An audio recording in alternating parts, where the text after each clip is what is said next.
Morning everyone and welcome to our last cross meeting of 2026. 25 I should say, yeah. Getting ahead of myself here a bit. Okay, Jean, would you like just to come in for a minute? Yes, thank you very much, Chair. All I wanted to say is I know that the thoughts of all of this group, officers and members, are with Councillor Bill Crease, and I'm sure that we would all like to send him our very best wishes for a speedy recovery. I think the Chair can tell us a little bit about that. And I'm sure that on his return, we will treat him with all of the care and consideration that a convalescent deserves. Thank you very much, Chair. Yeah, thanks, Gina. Yeah, Bill's still in hospital, but he's hoping to be out for Christmas. So thanks very much for your good wishes there. Okay, we'll go on to agenda item 1, apologies. Yes, Chair, if I just first to clarify if you turn to the front page of the agenda and the membership of the committee, just to confirm that there are, whether it says +1 member of the Flintshire People's Voice group and +1 member of the True Independence group, they were placed there because members will recall that the political balance is recalculated at full council, and we issue the agenda either before or very close to that date. So we weren't had the membership confirmed for those two groups.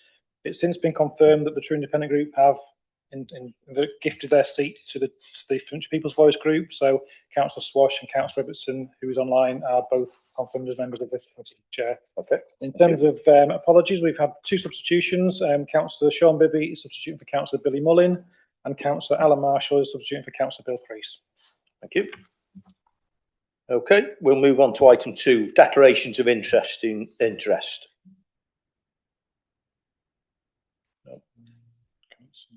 Oh, nothing online. Okay, thank you. Item 3, minutes, pages 5 to 10.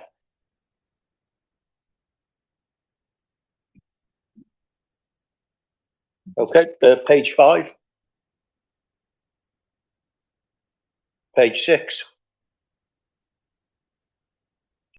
Page 7. Page 8. Page 9. Thank you.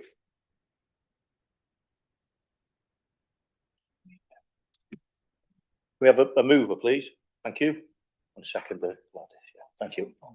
And all in favour? Thank you. Okay, item 4, action tracking. Yeah, Chair, that's myself. It's the monthly report, or the report that comes back to the committee, which just gives members notification of the actions from previous meetings that were open or have been dealt with in the meantime. I did circulate the details from early today for the updates on a number of items from the action tracking. So what I will do is update the action tracking schedule and resend that to committee. It's just easy to reference off which ones have been completed. But just in summary, from the last meeting, the budget item queries, the revenue budget monitoring were resolved, and so I have the page, and the capital programme queries were also resolved. And there's also a circulation with that email for the information about what the £4.98 million DEFRA grant would be made use for. I will follow up on any other open items in ahead of the next meeting, Chair. So, take any questions. Okay. Any questions? No.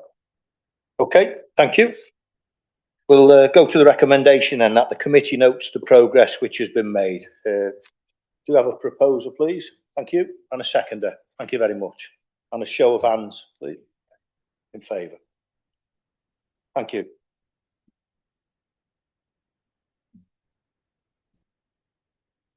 Okay, we'll move on to item 5, forward work programme, page 17. Yeah, thank you, Chair. Again, this is the item that comes back to the committee, which just lists the in Appendix 1 the items for future meetings for the forward work programme for the committee. Members will note that the next 2 meetings, January and February, are particularly will be particularly busy months because a lot of the items in January will take some detail to go through. Members can request items for inclusion, and there's some guidance on how that should be done in paragraph 108, and it's key that those are sort of taken note of when things are put forward for committee to consider. But happy to take any question on the report, Chair. Okay, thank you. Councillor Ibbotson. Thank you, Mr. Chairman. Two things. First of all, in the previous meeting, I moved that the cemeteries item be on this agenda item because this is on the agenda for this meeting, because this has been delayed now for years. I see that it's been put back again. By whom was that decision made? Was the chair consulted? And on what basis has that decision been taken? And can we have an absolute guarantee that it won't be put back further? And secondly, I wish to add an item to the forward work programme for the committee to look at the grant allocation process for warm hubs, and the way in which applications were judged and determined whether they would be successful or not. Chair, the item hasn't been moved. It was actually scheduled for January at last meeting, but it was requested or moved by Councillor Ibbotson to bring forward to this one. That wasn't possible to do so for resourcing issues. It will be coming to January, so I can give that assurance to committee. The item about warm hubs is on the action tracking report, and it will be scheduled in the early part of next year, January or February, for committee to consider that. Okay. Thank you. Okay. If we have no further questions, we'll take it to the recommendation. Committee considers the draft forward work programme and approve and amend as necessary, and that the Democratic Services Manager, in consultation with the chair of the committee, be authorised to vary the forward work programme between meetings as needs arise. We'll take those two together, please. So, if we got a proposer, thank you, and a seconder. Thank you. All those in favour? Okay, thank you. Okay, we move on to item 6, medium-term financial strategy and budget 26-27, Welsh Local Government Provisional Settlement. And that would be Mr. Ferguson, please. Thanks, Chair. The purpose of this report is to provide an update on the key headlines and financial impacts of the Welsh Local Government Provisional Settlement, and to update on the work being undertaken on the range of budget solutions available to the Council to set a legal and balanced budget in February 2026. In July, Cabinet and this committee were advised of an initial additional budget requirement of 28.9 million for the 26-27 financial year, but this was revised downwards to 27.45 million in September, and the cost pressures at that time were referred to and considered by relevant overview and scrutiny committees from the 11th of November to the 4th of December. The Welsh Local Government Provisional Settlement was announced as planned on the 24th of November, and responses to the consultation on the settlement are invited by the deadline of the 7th of January, and the Council will be preparing a response to the settlement. And the draft headlines from that settlement are detailed in 2.02 to 2.08 of the report. Although members may well be aware of a very important announcement that was made earlier this week on Tuesday, whereby Welsh Government announced that a budget deal has been done with Plaid Cymru, which introduces additional funding for local government of £118 million across Wales, which means that no council would receive less than a 4% uplift on a like-for-like basis, and the average uplift will be 4.5% across Wales. Our understanding at this early stage is that we will receive as a council 4.2%. The funding will be introduced into the final settlement, which is scheduled for the 20th of January 2026, but it is expected to contribute around 5.2 million to our budget position, so that'll be a positive benefit to the paper in front of you of £5.2 million. 2.04 of the report shows the adjustments that were identified in the settlement, and these are predominantly grants that we were receiving this year, which have all been incorporated into our core budget. So obviously we need to budget for those elements as well, and they relate to pay award additionality and the employer national insurance increase, which came into effect April last year, I think it was. At provisional stage, on a per capita basis, our allocation was 1,853. Obviously, that will now go up, but we were still below the Welsh average of 2022, so 19th out of 22. As always, there are some details, but not comprehensive details on specific grants, but we've just outlined in 2.06 those elements which are still to be confirmed, and there are some elements that are scheduled to reduce as well, so they're listed there. 2.07 of the report is interested on pay awards, as members will be aware, the settlement does not usually specify what is included in the settlement for inflation or pay awards. However, this year it has confirmed that included is an amount of 2.2% for pay award uplift and 2% for other general inflation. And then the following two tables in the report, Table 1 and Table 2, show the changes to the additional budget requirement since the September report. So Table 1 shows the increases to the additional budget requirement. As you can see, the 27.45 has increased to 36.297 million. There are footnotes attached, so I won't go through those line by line. I'll just perhaps pick up the two big ones at the top. The introduction of the employees' national insurance increase is purely because that's transferred into the settlement, so we obviously need to budget for that increase and loss of grant income. And social services, members will be aware from previous reports and the next item on the agenda of a significant overspend within social services budget in year. Work is ongoing to continue to understand and try and project forward how demand will impact and the mitigations being put in place. But it's inevitable, I think, that we will need to put additional budget allocation in for 26-27. An additional 3.5 million has been put in at this stage, which members will be aware is less than the in-year overspend. Obviously, further work is going to be undertaken to ensure that we have a realistic budget for that service area.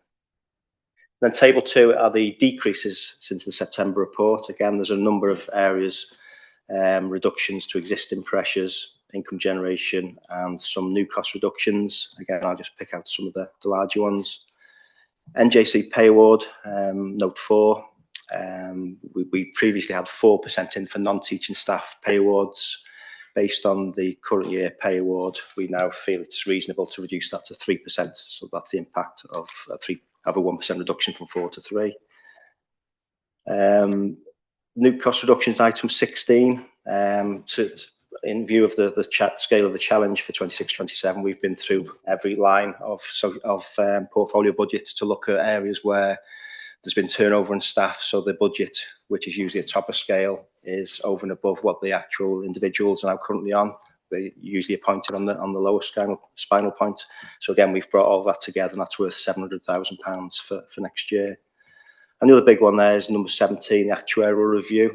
The initial outcome was reported to Pension Fund Committee on the 26th of November. It's now to consultation, but it is a positive position where the fund is 111% funded.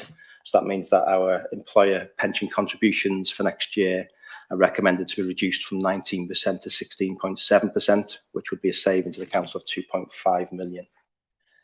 And then the report goes on to look at the funding solutions. Obviously, the revised amount to be found is 28.945 million after taking all of those items in Table 2 into account.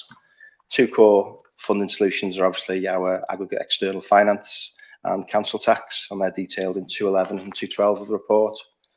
Council tax, as always, will be a member decision on budget day in February. However, modelling in an uplift of 5% at this stage would generate £6.5 million of income. And obviously the figure in the report, 12.887, was based on the provisional settlement of 12.887. We can now add an additional £5.2 million to that if the understanding of the announcement earlier this week is correct. So that would leave an amount remains still to be found of 9.5 less 5.2, so around 4.3 million. However, it needs to be made clear that obviously we've got the social care demand budget pressure to work through, and it's more than likely that will need to increase. So that will increase the amount to be found. Then the rest of the report just shows the areas still under consideration between now and budget setting day, just a couple of months away now.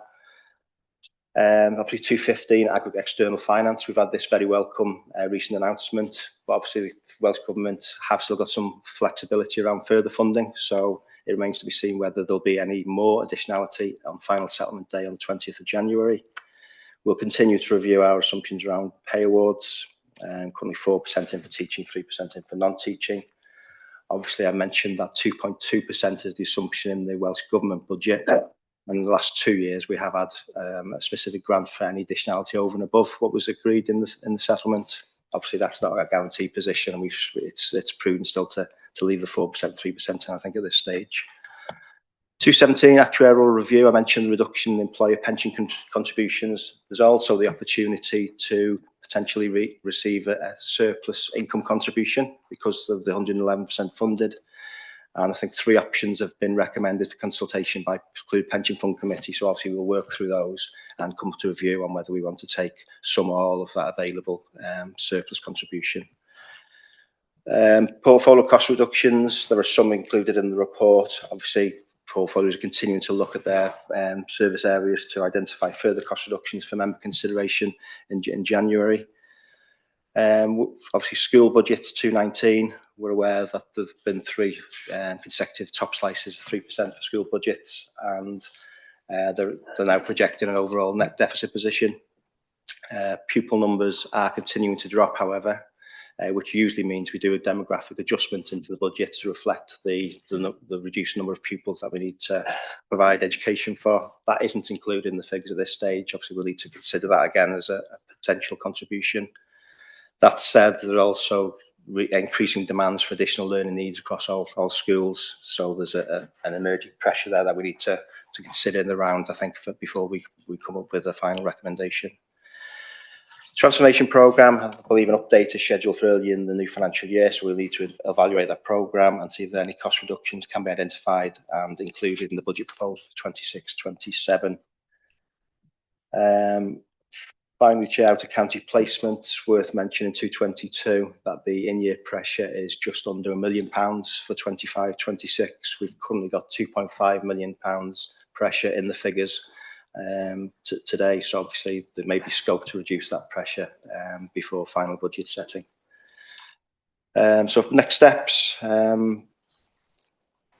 we'll obviously work through all of the areas under consideration as set out in the report, and then detailed budget proposals will come back for members for consideration and will obviously be scrutinised where applicable prior to budget setting day, which is scheduled currently for the 17th of February.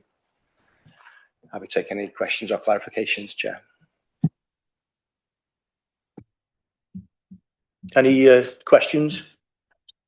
Okay, Councillor Coggins-Cogan. Thank you. Thank you, Chair. So the additional budget requirement, the NI increase of 4.189, before we had this announcement of the new sort of funding floor, this had been rolled into just the sort of the block grant given to local authorities. But it didn't, to me, it didn't look as though we'd be given any extra money for that. So it just looked like they've removed the grant and they said, right, you make it out of the AEF, but it didn't seem that our money went up significantly. We're still down at the bottom of the table.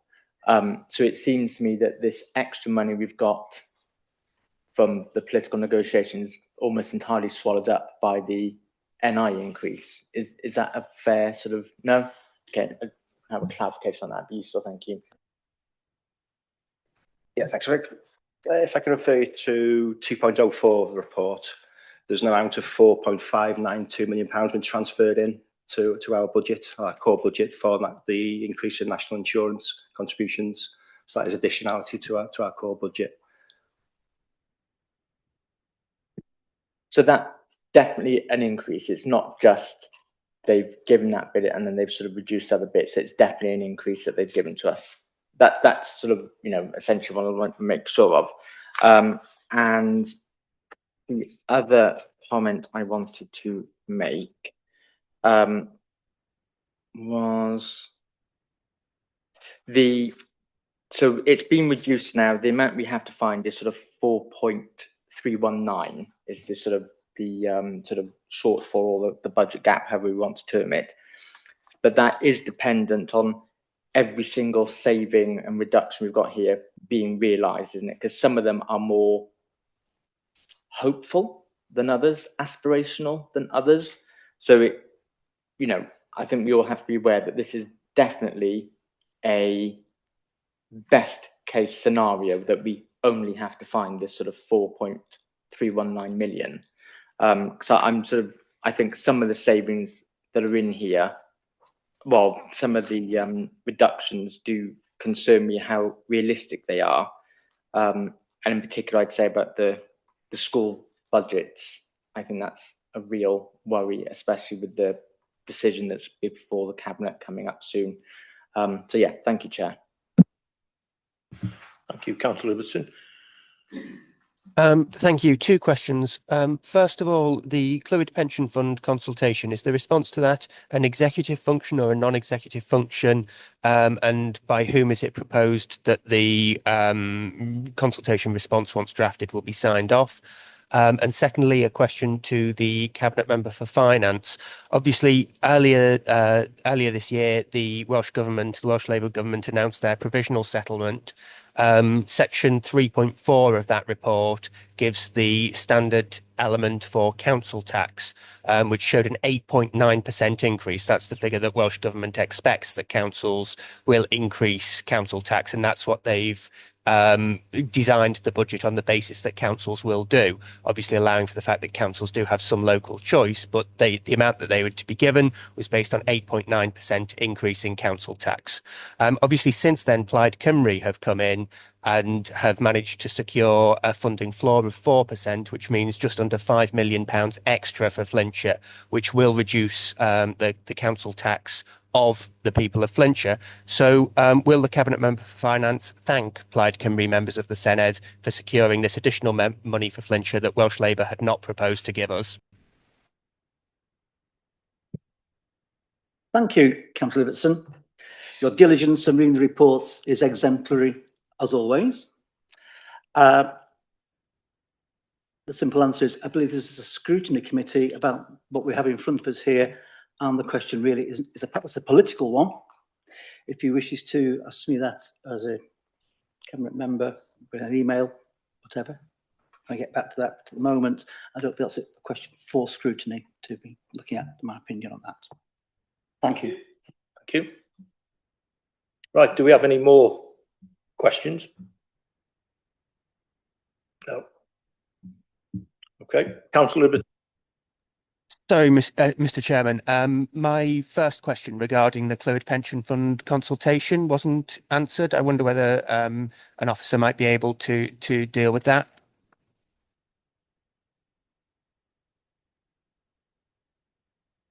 Gareth, would you like to come in for that one, please? Thank you, Chair. I was just struggling to find the little button to raise my hand. So Clwyd Pension Fund is a non-executive function, so we would expect it to be dealt with either by the Clwyd Pension Fund Committee or by officers on behalf of the Pension Fund. If I may, Mr. Chairman. Okay, yeah, this you'll ask throw the dice, Alistair. Thank you. Yeah, so this is a consultation which has been organised by the Clwyd Pension Fund, but the response is from each of the employers, so it would be on behalf of the council, not by the Pension Fund Committee.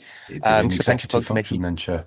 It would be an executive function, right? So will that consultation response go to Cabinet?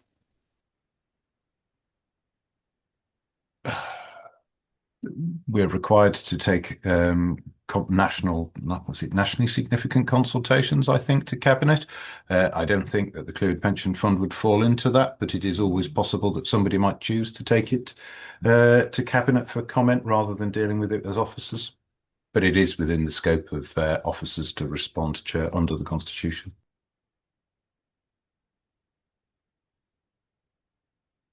Okay, we have no more.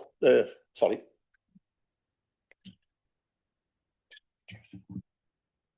Borodar Powell. Chair, can I just ask that everybody has the camera on, please, when they're speaking? It is something that we raise constantly at committee. Thank you. Yeah, can you all put your cameras on, please, on those that are on Zoom, if you're speaking, please, yeah. And, you know, everybody else, really, we should all have our cameras on. Thank you.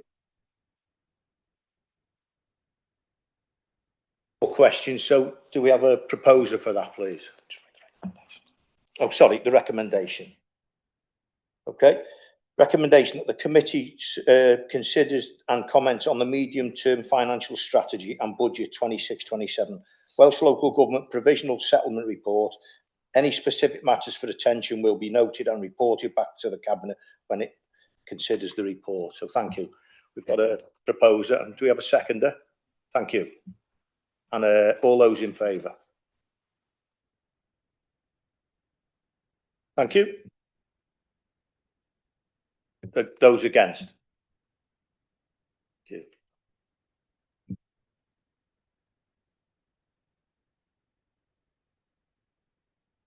Abstentions? No, that's it. Okay, thank you.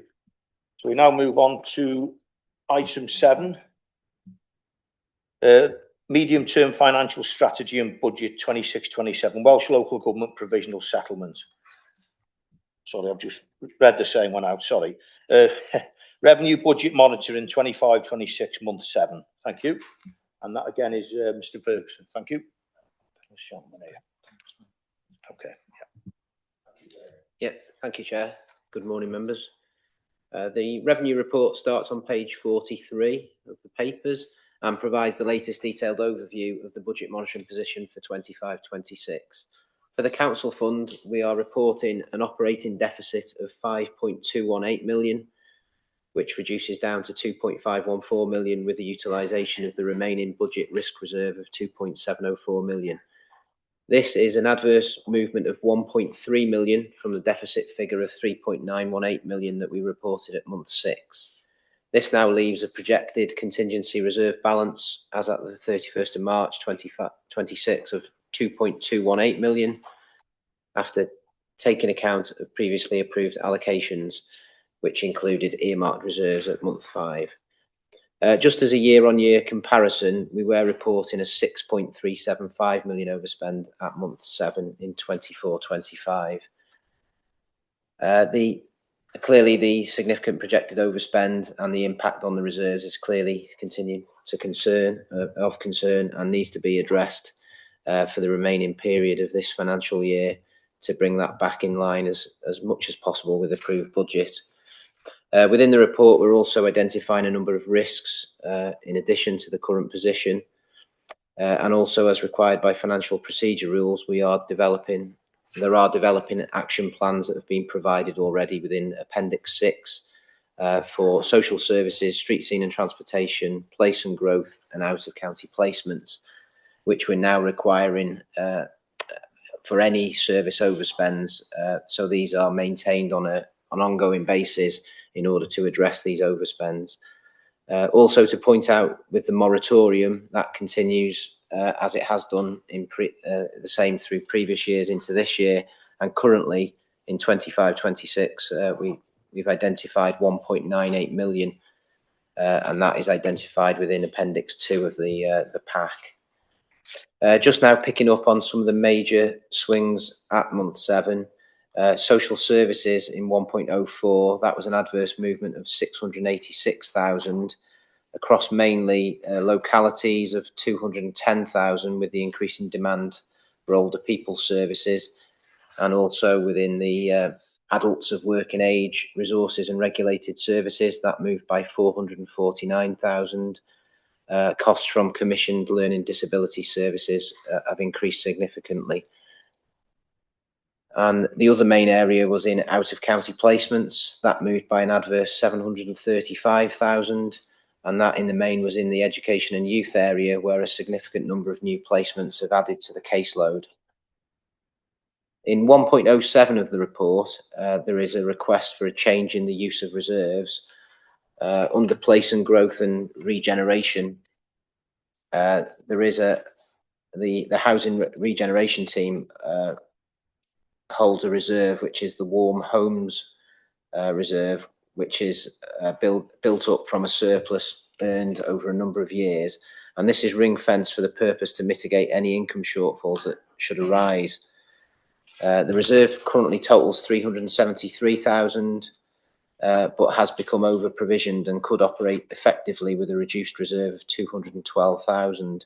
So what we're proposing within this recommendation is to change the use of 156,000 of that reserve, which would then be redistributed to the regeneration service to support operations into 26-27 and 27-28. And then a revenue pressure would be submitted for 28-29 to provide a more permanent funding solution.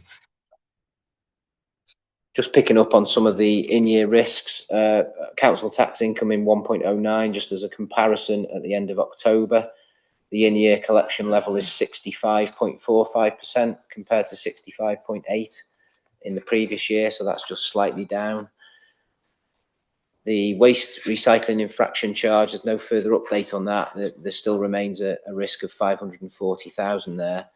Just on a waste theme, just I wanted to point out also with regard to the Sustainable Waste Management Grant in year, the figures, the outturn figures do not currently project for any funding from the Sustainable Waste Management Grant for 742,000.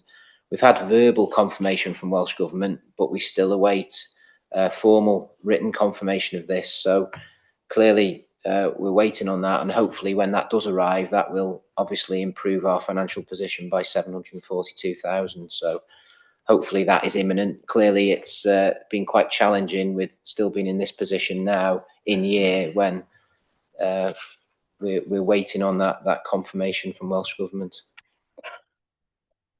The MTFS impact clearly being covered by Gary in the previous agenda item. Risks with holiday pay calculations just remain there as detailed in 116. And the in-year budget reductions, just to confirm there, it's projected that 97% of those will be achieved in the current year. Unearmarked reserves 1.18, just based on this latest adverse movement. That now gives us a breakdown there of the base level at 8.985 million, plus the contingency reserve of 2.2 million. We've got total projected unearmarked reserves of 11.2 million. So this equates to 2.82% of the overall approved 25-26 budget.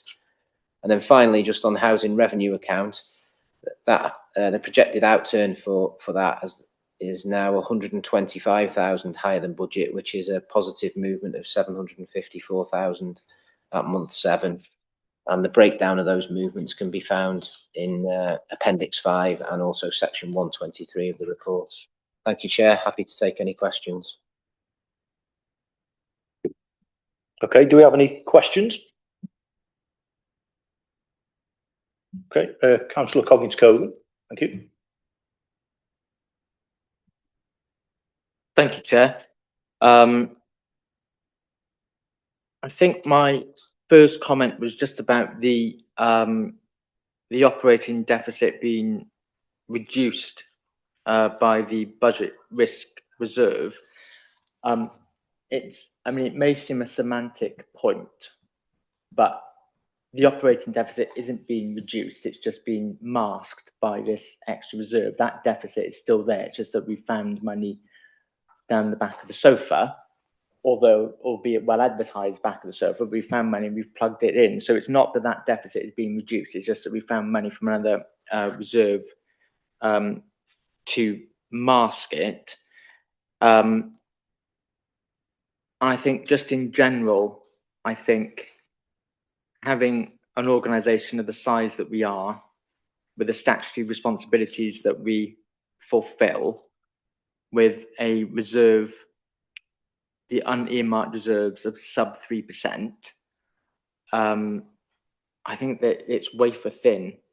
And I think these parts of the report should be in red, because we've now lost, we had 3 reserves, 3 separate reserves. We've now exhausted one completely.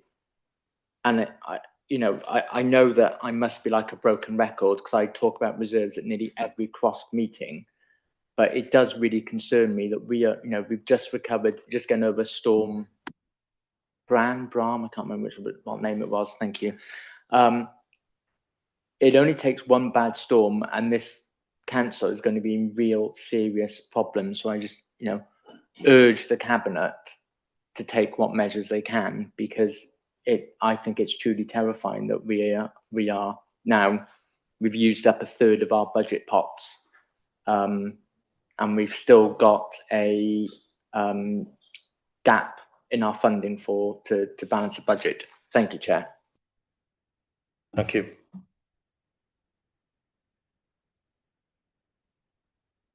Yeah, yes, so thanks, Councillor. Yeah. On the first point, totally agree. We're temporarily funding the overspend in year on a one-off basis, which is why we present it as we do. So we're not sort of masking it as such. It's showing the gross overspend. We have got this one-off reserve we can reduce it by, and the net position is 2.5. but we need to look at the 5.2 on a recurring basis when we're looking at 26-27. On the amount reserves, yes, totally agree. They are lower than we would like. Obviously, that's one of the reasons why council did make the decision to increase or include, I should say, a budgeted contribution to reserves, which is in the budget on a recurring basis. So we have got 1.6 million in the base budget now to replenish reserves each and every year. So from the 1st of April, we will have 1.6 million additional to put into reserves from day one, if obviously that budget contribution remains. But yeah, we do need to look in detail when we're aware of the final budget proposals and the risks surrounding those, as we always do.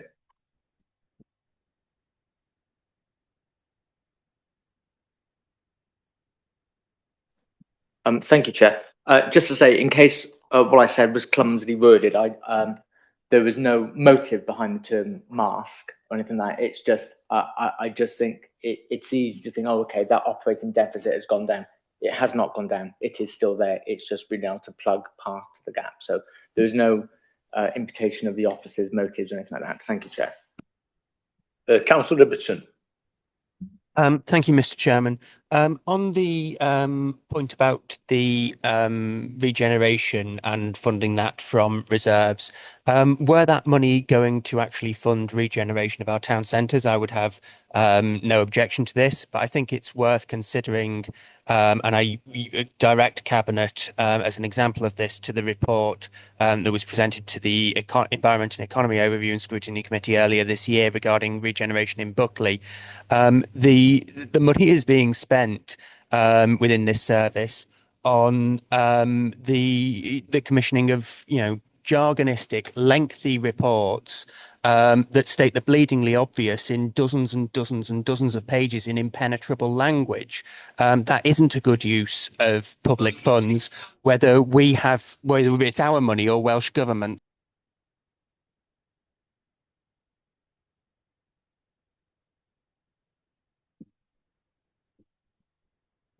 Okay, thank you, Councillor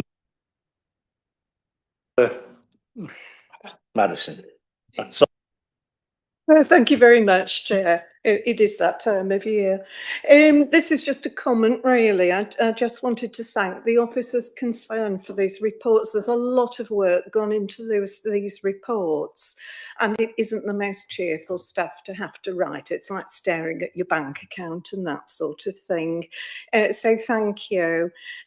This is also just a comment as well, that looking at the report, 50 years ago, I sat on local government groups in which we discussed problems like adult social care, homelessness, looked after children, send decisions and so forth. And it's just really sad to me to see that 50 years later, no national government has actually ever managed to deal with these issues. So that is not a fault of local government, which has been landed with them.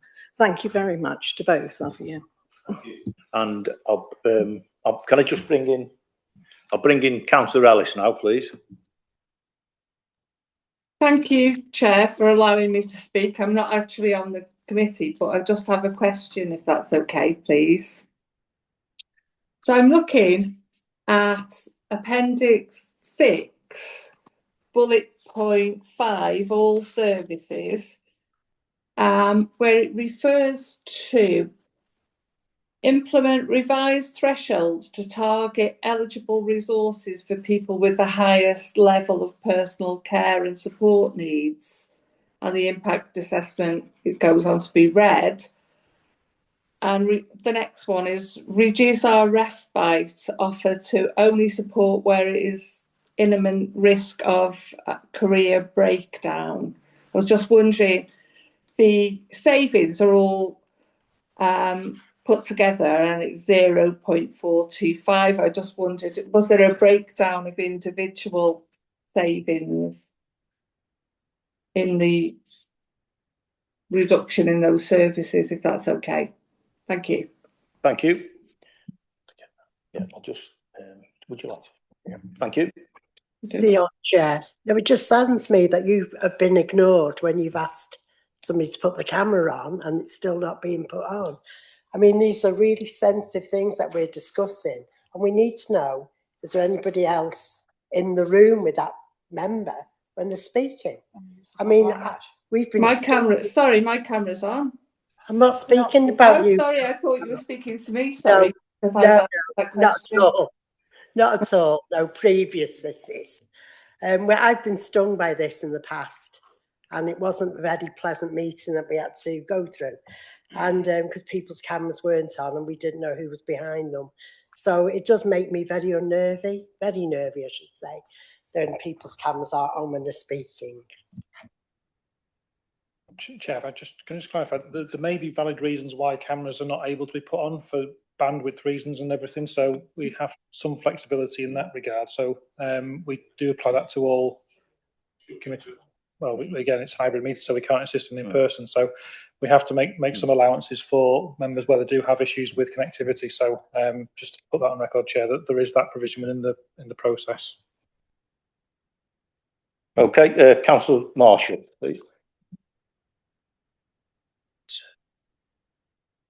Thank you, Chair. Could I just make a request that when somebody refers to something in a document, they refer to the page number, because we can't find, as in the last example, Appendix 6, Bullet Point 5 in the 206-page document.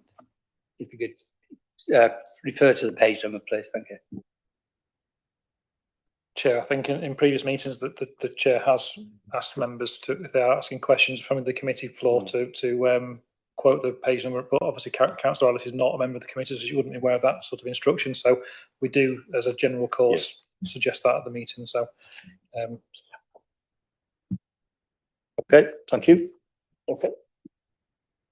Thank you, Chair. Could I just make a point that if anybody on this committee or anywhere uses bad language, it's not acceptable. So I would like that noted for future reference. Thank you. I've missed that then. When was that then? Was it about? No, Councillor Robertson referred to the bleeding obvious. I find that offensive.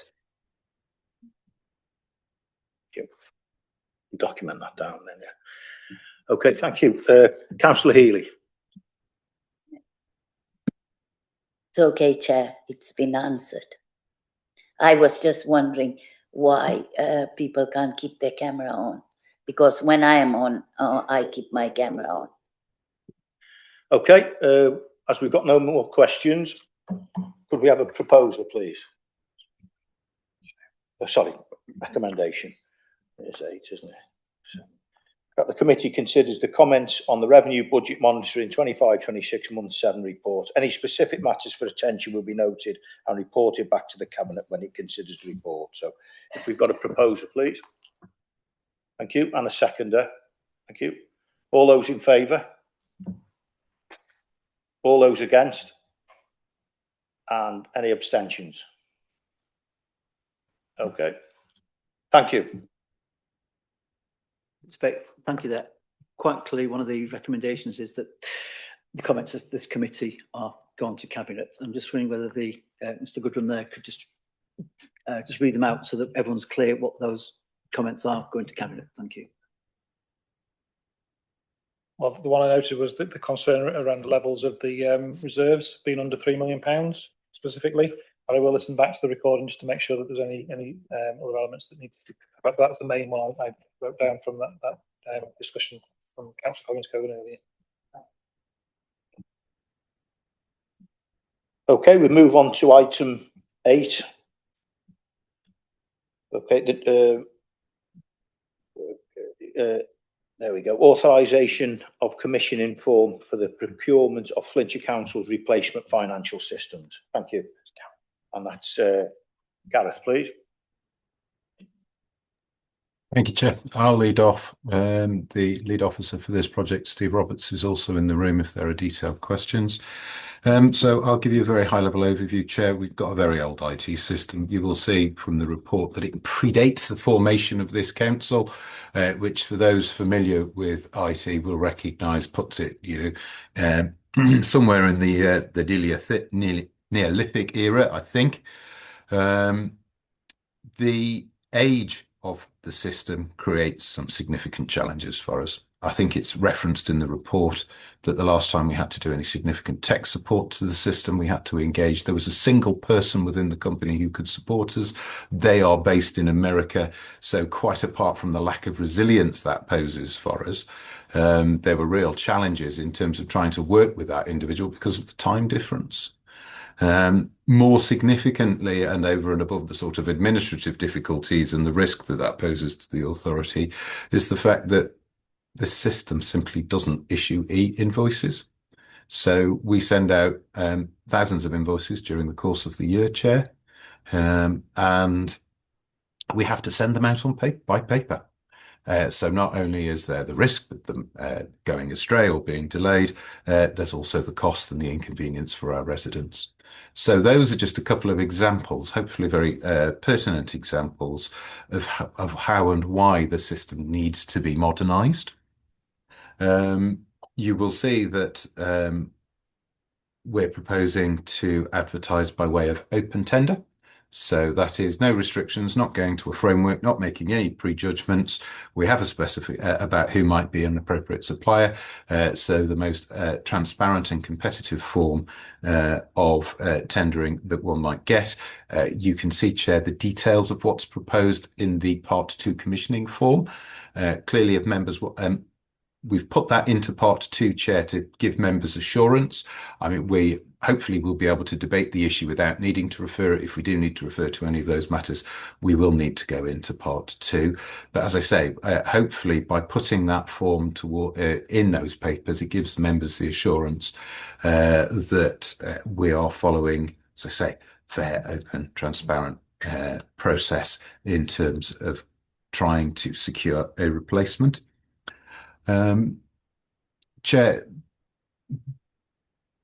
I think it's project number 1 in the strategic transformation program is to make changes in the way that we manage the processes of of looking after our finances.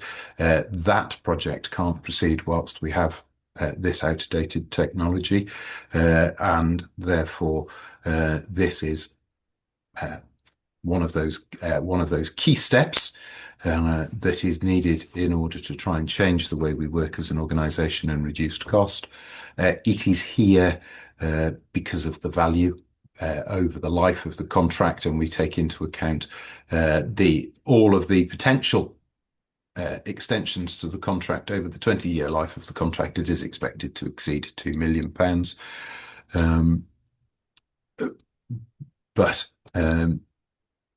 that's not to say that the software would necessarily be kept for that length of time, but we simply have to use that methodology when calculating the value of the contract. So it gives us the option to do so should the new software that we choose serve our needs and continue to serve our needs into the future and is updated in a way that the current technology hasn't been. Chair, I don't know whether Mr. Roberts wants to add anything more. I don't think I have anything more to add. Happy to take any questions. Okay, thank you. Would you like to make a few comments? I think in addition to what Gareth said, he's touched on 1 or 2 examples of efficiencies and e-invoicing and the likes. There will be a lot more coming out. We are moving from essentially a system that is 40 years of age. If you imagine the technological change that has happened since then, this is like an upgrade to Windows from way back into what we've got now. That's the kind of magnitude of change that we are looking at with these new systems.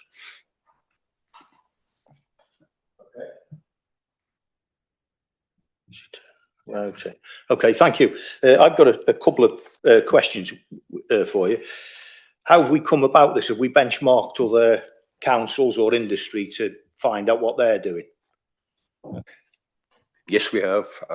We're actually, as Flintshire, we're kind of behind the curve.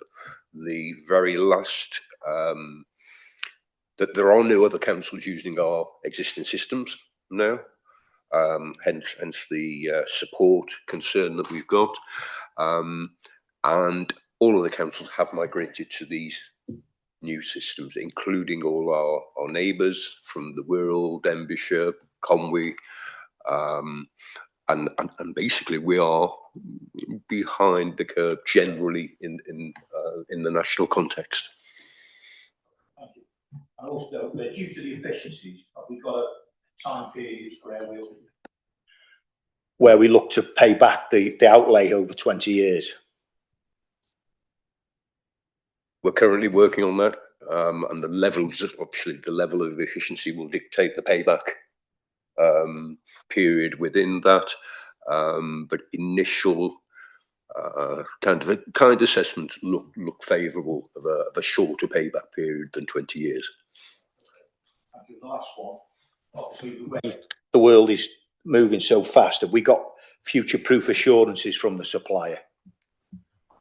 All the suppliers we approach are offering a cloud-based system. We buy this service as a software. So we're currently running within these premises servers, physical hardware, software on this physical hardware that we are maintaining and supporting internally. The solutions now are very much cloud-based. So they are based in a supplier's cloud, in a data center, and you pay almost a subscription fee, similar as you would do to M365, Microsoft 365. You have a subscription fee, and the supplier then keeps that solution future-proofed in an evergreen manner. So you're getting the latest technology developments. You're getting the latest thinking with the likes of AI potentially. They'll load that on, and the security of the cloud compute environment. So very, very much a future-proofed. Thank you. Okay, we'll open the floor now. Councillor Ibbotson, please. Yes, thank you. So just regarding this, obviously, it's a positive change that is being made. I welcome it. It will hopefully have a positive impact on the council, but we also ought to be clear that it is not one of the major pieces of work of this council this term. That's fine. It's good that it's happening. But on the top of the report, there are 3 cabinet members whose names are against this. Now, the cabinet member for finance, I can understand. At a push, the cabinet member for transformation, one could see how he might wish to have his oar in. But I'm a little confused as to why the cabinet member for customer and corporate services is on there. Given that this isn't one of the major pieces of work of the council this term, and it's not something that the cabinet is going to have much involvement in, being entirely officer managed, I would ask the question: how many cabinet members does it take to change a light bulb? I don't think that question's relevant, Councillor Ibbotson. Yeah, we'll just move on. Thank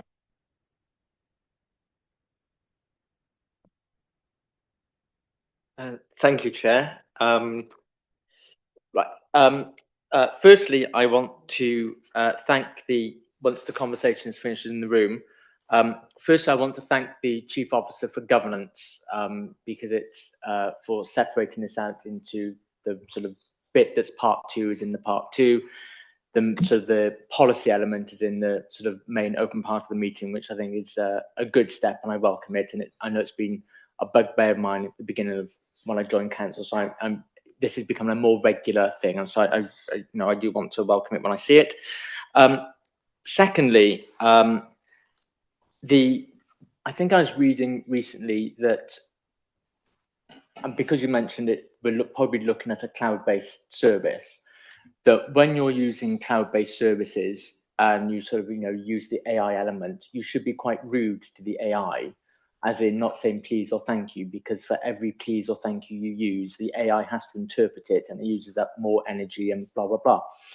Now, so what I'm asking is, if we had the data service here on software we were running here within county or within our buildings, we would be able to mitigate the sort of net zero impact of that and be able to ensure that we plant enough trees or we have solar panels to cover it. If we get cloud-based software, do we take account of that carbon sort of offsetting, because they'll be using the energy on their servers elsewhere.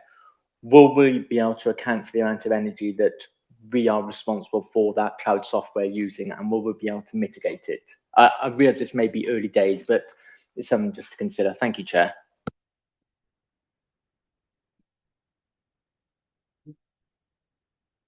Yes, certainly. What we'll have in our requirements, it is early stages, what we will have in our requirements in the tender is how does the supplier provide their own carbon offset within their environment. We will be seeking to draw that out.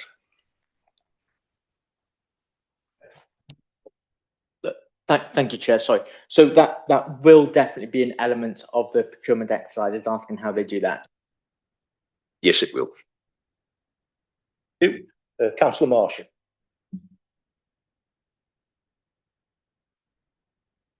Thank you, Chair. It was said that the system we currently got is about 40 years old, and you mentioned Windows. I think 40 years ago we were using MS-DOS, so it's going back to that sort of period really. So Windows and everything else has come forward since then. One of the concerns with software companies is the longevity of the company itself. Sort of Apple and Windows and Microsoft have been around for a long, long time. And there's lots of other smaller companies who provide solutions which disappear after a while. So you end up with what I think they call vaporware, where you can't do anything with it, you can't repair it. So you're then looking at, again, for a new solution.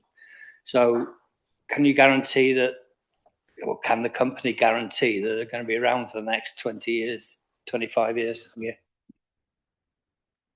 I think what we can assure ourselves to do is, a financial check on the stability of that company, the longevity of it, and some consideration.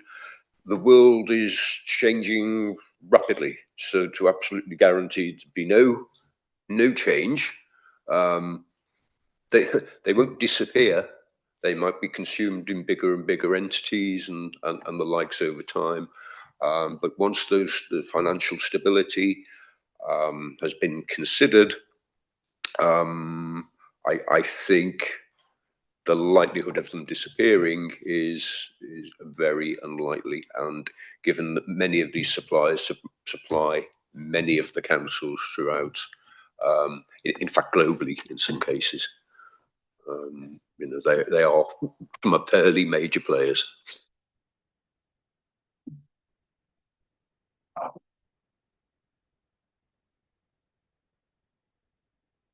Councillor Ibbotson. Thank you, Mr. Chairman. Yes, I would like to just respond briefly to the point that was made earlier about cameras on. Obviously, Councillor Jones made the point that there might be people behind me. I would point out that any member of the public is welcome to attend the meetings in the room. We're not discussing that, so that's the end of that. But we're not discussing that.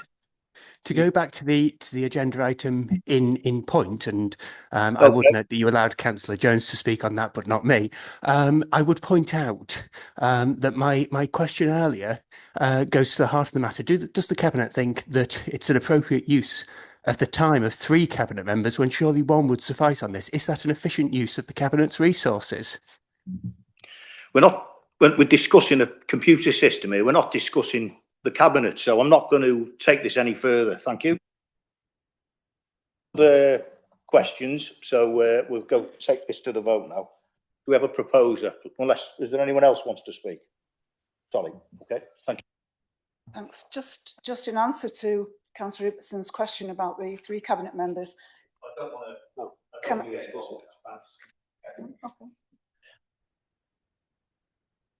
Thank you. Okay, we'll take it to the vote. That the committee supports the approach to procuring a new financial system as outlined in the Cabinet report, with any comments noted and reported back to Cabinet when it considers the report.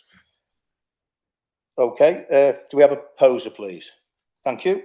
And do we have a seconder? Thank you. All those in favour? Yeah. All those against? And do we have any abstentions? Okay, thank you.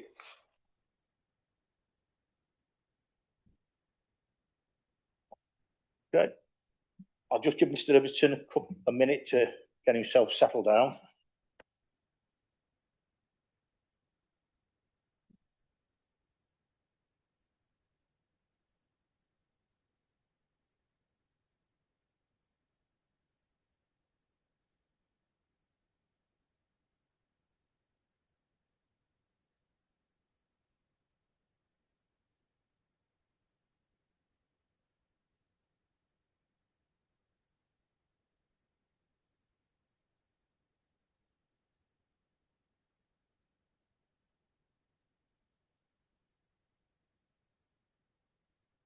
To commence? Yeah, thank you. Okay, we move on to item 9. The Council Plan 25 to 30 mid-year performance report for 25-26. And that's the Chief Executive. If you speak on this, please. Yeah, good morning, all. So this report covers the mid-year performance report for the period 25-26. Members will be aware, because of the engagement with members in relation to the new council plan, that we undertook quite a lot of extensive work in terms of reshaping and remodelling that. It now deals with 3 priorities: people, places and prosperity. Within your report, there are a number of areas of performance that have been highlighted, and there's some narrative below each one of those. I think the overall commentary on what is before you is that everything is broadly on track, with the exception of those items, 4 out of 6 of those indicators on page 126 of your report. But the general statement and commentary on that is that generally most of the objectives are on track. I'm not proposing to go into any specific detail in relation to any of the points within the report, but if you wish, I'm quite happy to answer any questions you may have in relation to items within that document. Thank you, Chair. Thank you. Okay, do we have any questions? Councillor Maddison. Thank you, Chair. Thank you for the report, which made very interesting reading, and it's nice to see so many areas in green. So I'm sorry here that I'm going to hone in, obviously, on a red. Page 83, sorry, page 83. Performance of the customer contact service, Chair. My question is really, do we feel that these problems will be solved by the recent review of the customer contact centres? I believe most of us attended the workshops on this, and there were various proposals put forward, including satellite centres, which would be of a great help in our ward, which is a very rural ward. Our nearest contact centre is Holywell. So bearing in mind that this is a red, do we feel that the review of the customer contact service will help? Thank you very much. Thank you. Chair, so I think ideally it's a point that Gareth can answer. He's leading that on that piece of work. Thanks, Chair. Can I ask the Monitor Officer? Thank you, Chair. Chair, the Connect centres and the Telephone Contact Centre are 2 separate teams under the same service, both headed up by Rebecca Jones. Contact Centre is concerned exclusively with telephone contact rather than face-to-face transactions, which are handled through our Connect centres. Clearly, members of the public have the choice which medium they wish to use. Promoting and making our Connect centres more accessible will have an indirect impact, or could have an indirect impact, on the number of calls that go into the contact centre, but principally won't do anything about the problems experienced within the contact centre around staff retention. The strategic aim to resolve that is to try and introduce AI into the contact centre so that some contacts can be handled via the AI, or people can be diverted onto the website where they can self-serve rather than waiting for somebody to be able to answer their telephone call. So they're tangentially related to Chair, but not directly. Okay, thank you. Councillor Coggins-Cogan. Thank you. Thank you, Chair. A deliberately provocative question. Under 1.05 on page 78, and I thank the officers for putting this up front, 4 out of 6 performance indicators for a well-managed council are below the tolerable range. So who's to blame for that? Is it the head of paid service and the corporate body, or is it the cabinet?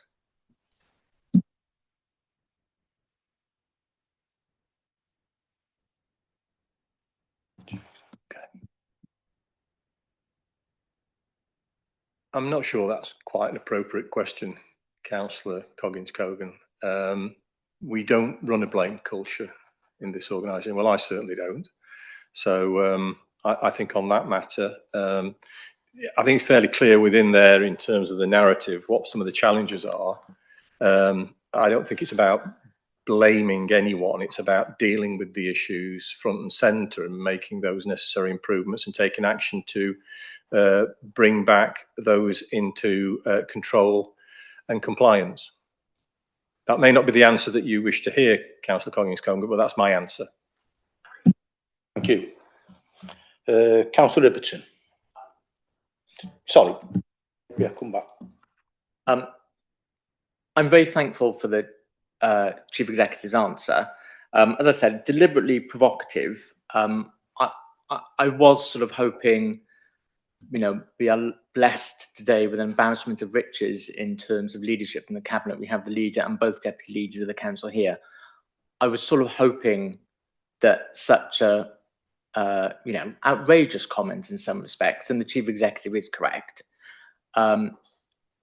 I would have expected perhaps a commentary about not blame but taking accountability, and I suppose I am a bit disappointed that no one has bitten or decided to defend the work, and they've just left the Chief Executive out there on a rather perilous limb, if I may say so, Chief Executive. Thank you, Chair. Thank you. Councillor Ibbotson. Thank you, Mr. Chairman. My line of questioning, I'm afraid, will be almost the exact opposite of Councillor Madison's. I recognise what Councillor Coggins-Cogan has pulled out on the red on a well-managed council, but I'm keen to talk about some of the green on here. If we turn to page 87 of the bundle, there's a pie chart on there. And there's 2 things I particularly want to pick out here. We are green for enable delivery of the right homes in the right place, and green for reduce the impact of poverty for people living in Flintshire. Child poverty in Flintshire is at a record high, and yet we're marking ourselves as green for that. I think that is frankly insulting to those families who are living in poverty in Flintshire. Enabling the delivery of the right homes in the right place. If we then move on to page 88 of the bundle, the following page, we'll see what the targets are there. We have completed 32 social and affordable homes. Residents in my ward and across the county are crying out for genuinely affordable homes. Private rents in my ward are, at wage levels in some cases, leaving people with practically nothing to spend on other essentials such as food and transport. We need genuinely affordable homes, and yet what we are delivering is very, very few of those. The bulk of homes that are delivered in Flintshire are, by definition, not affordable, unaffordable homes. That is a scandal, and again, to mark ourselves as green for that is, I think, insulting to the people of Flintshire. If we move on to the section on education, give me a moment to find the page number here, page 91.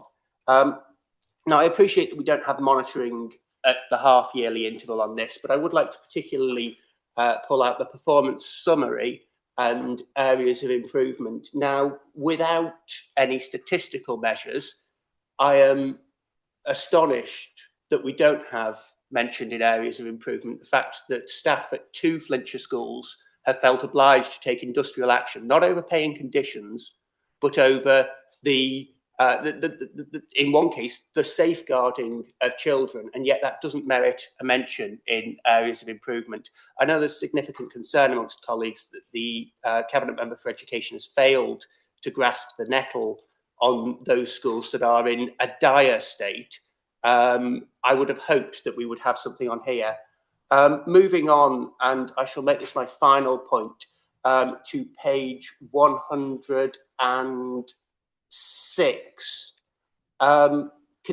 The objective here is continue our journey to become a net zero carbon council while influencing our communities to embrace climate action. And if we look at, and that's green, and if we look at the following page, 107, under the risks, achievement of net zero carbon goal, the risk score for this, with lower, meaning lower risk, is 2. We are apparently at very little risk of failing to meet our net zero carbon goal. We do not have in this council a plan to get to net zero, much less, as this risk says, by 2030. We have a carbon reduction pathway, but that does not get us to net zero. We do not know how we're going to get there. For that to be marked as 2 in the risk score, and for our progress on this to be green, when we have no real clue how we're going to achieve this, and certainly very, very little prospect of managing, even if we throw everything at it, is again, I think, somewhat disingenuous. So I would ask the Cabinet, having considered these points, do they believe that these greens should actually be greens? Councillor, but if you was to email the education and social services and whoever, I think you would probably get the answers you want. I don't believe there's people within here today who would justify answering those. Well, there weren't really questions.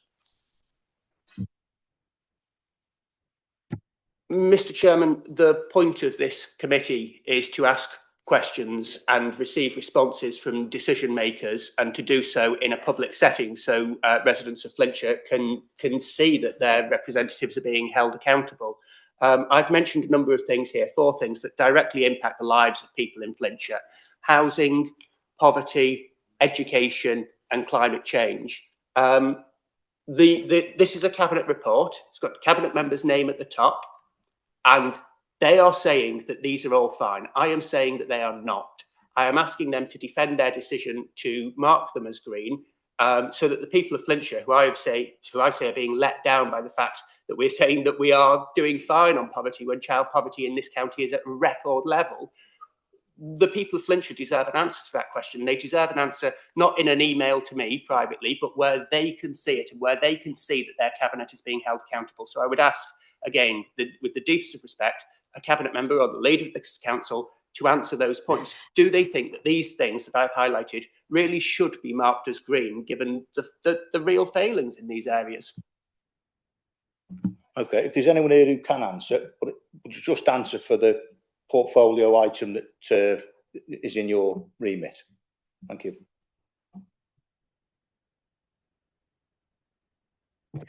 Yes, thank you, Councillor Bitson. I think Councillor Bladen understand where I'm coming from on this, but there was a report which went through to Scrutiny Committee yesterday, Communities and Housing, on the cost of living and the welfare scheme. I thought it was a very good report. It showed the things that we are doing across the county for child poverty. Quite clear issues of child poverty do go beyond the are issues which are dealt with at a whole number of levels, including Welsh Government and UK Government levels. But what I mentioned yesterday, and I will say it again to this committee here, is that when we're talking about child poverty and we're looking into it, the recently published updated version of the Welsh Index of Multiple Deprivation indicates there are different types of poverty, relative poverty, which I'm sure the member is very aware of. And I do think that when we are looking at areas of deprivation, and I would agree with him to this, I would agree with him in one point that in many ways, perhaps when we're looking at things like deprivation, etc., then could be more attention in committee in the way given to those and some of the reports which come forward. I did suggest at that committee, and several members came to me afterwards and said, well, the index of multiple deprivation sounds very interesting. Is it possible to put a workshop on so we can understand how they work and what they mean and how we can interpret them, because it is a complex issue. And I think, so having heard the comments here, I think I would like to take it further and see if that can be arranged. I don't mean officer time, etc., but I do feel that when we make policy, it is good policies made by the best understanding of the facts that we have available. So, thank you. Councillor Ibbotson. Thank you, Mr. Chairman. The Cabinet member hasn't actually answered my question about whether they should be green. I'm very grateful to him for taking the time to consider the issue of child poverty, but the specific question was, given the failings in these areas, should they be green? On the point about portfolios, I absolutely respect your view, Mr. Chairman, that some of the Cabinet members for those portfolios are not present at this meeting today, and I would add that they're not normally expected to be. But I would, with the deepest of respect to yourself, Mr. Chairman, point out that the leader of the council is responsible for all of the council, and secondly, that this report specifically is in the sole name of the Cabinet member for Customer and Corporate Services. So I can assume that on the specific issue of this report and how it's being compiled, the Cabinet member whose name is on it will be qualified to answer that. So on the specific question of should those 4 areas be green, do they have an answer? Thank you, Councillor. We do take your comments on board and we take them extremely seriously. Looking at the report, in certain areas, yes, 2 is applicable, and perhaps we shall look again at your particular points regarding deprivation in Flintshire. I hope that would answer your question. So, just to go a bit on again, thank you. Just to go a bit further, this is the mid-year report. Being a mid-year report, quite clearly, it is exactly that. One of the points of scrutiny is to bring up issues as Councillor Ibbotson has gone and raised. It is quite clearly noted and minuted, and I think that what you have to go and do further is to say, right, when the full year report comes, those will have been looked at in the detail that the committee has requested. We take it from there. Yeah, thank you, Chair.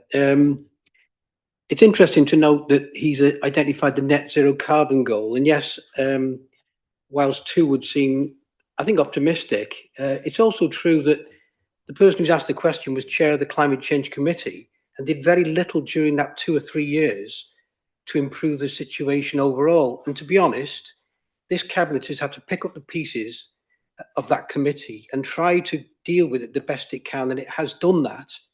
And we are hopeful by those actions that we will improve in the future. So I think I'd just like to turn that back on Councillor Ibbotson, because I think he wasted a lot of time on this issue when he was chair of that committee, which we are trying to put right. Thank you, Chair. Once brief, and then we're moving on.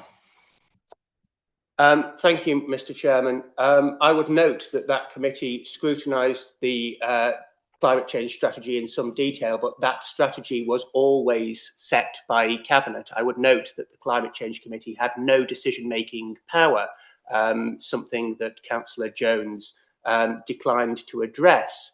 I would further note that the work that committee did in tackling the impact of climate change, including a report on flooding, on surface water flooding, which is already a problem in significant parts of Flintshire, which the Cabinet decided to reject. That committee did all the work it possibly could, and the committee did a lot of work on highlighting the fact again and again and again, at meeting after meeting after meeting, month after month after month, that this council has no plan to reach net zero. No idea even how it could do it if it had unlimited money. So until the Cabinet addressed that, as the committee requested... Enough, we're moving on. Right, have we got any further questions?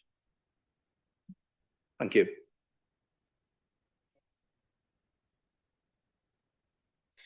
Good morning, members. I just want to say, we always look on the bleak side, but I just want to bring to your attention what's happened in my ward. In my ward, I had 2 people who were put in accommodation with children, and those 2 people have been given houses now. They phoned me and they were over the moon, and they were given houses, both families. Secondly, I am very happy to read here, food waste increased by 16%. That is, again, good work of Flintshire, what they are doing. They are, I must say, my neighbor, she doesn't recycle, and she came to me and she said, "What's this? Can you tell me?" And I talked her through, and now she's recycling.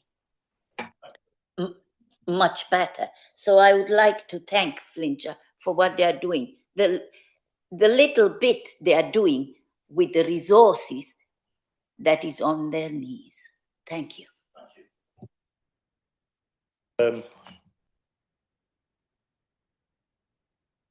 Thank you, Chair.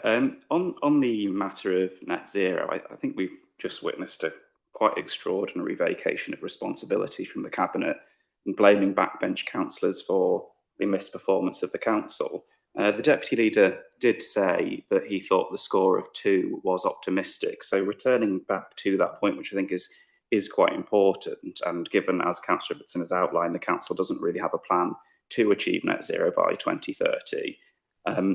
Am I right in assuming then that this report will now be edited to raise that score, given the Deputy Leader himself admitted that it was optimistic? And I think I would agree with that, and I suspect other members would as well. Yeah, being optimistic doesn't mean it's wrong or right. What I was laying out was the reason why we're at this level is because of the poor chairmanship of that committee. That is what I said. It's very true. We had to dissolve that committee because it didn't perform and find other ways to put it right. I'm allowed to answer the question. We had to find other ways as a cabinet to deal with the issue, and that's what we've done. And it will improve in the future. Yes, thank you. On that thing now, we've got to move forward, and then we've got to get look at those scores and get them to reflect what is correct. So, thank you. Thank you, Chair. I just think, can we have a little bit less back and forth? All the comments are meant to be addressed to you. I was deliberately provocative earlier on. I signposted that, I had my discussion with the Chief Executive. I made my comments to the Cabinet. I think we're just sliding into a bit of spite now, and I think it's... I will not be interrupted by the Deputy Leader who comes here and makes pointless little comments. Let's put a line under it now and we'll move.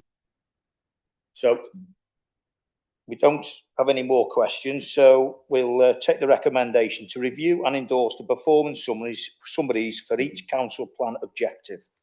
And all those in favour. And sorry, and the second part is to be assured that there are adequate actions to improve the areas of improvement identified. So do we have a proposal for that, please?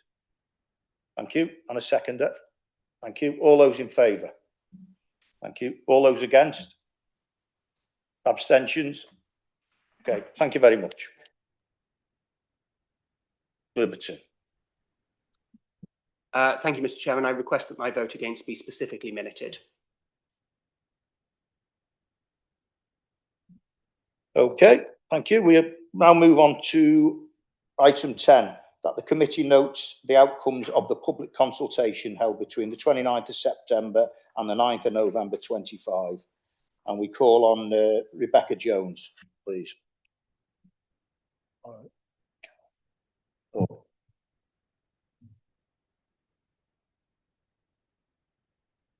Yeah. Well, morning, everybody. Item 10 presents our new consultation and engagement strategy. engaging today to transform tomorrow, and feedback is invited on the new strategy.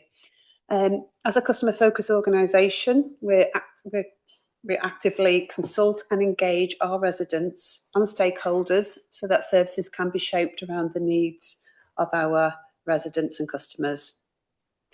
The strategy has been developed in consultation with key officers from across the council, and it has been an outstanding action arising from the council's corporate self-assessment.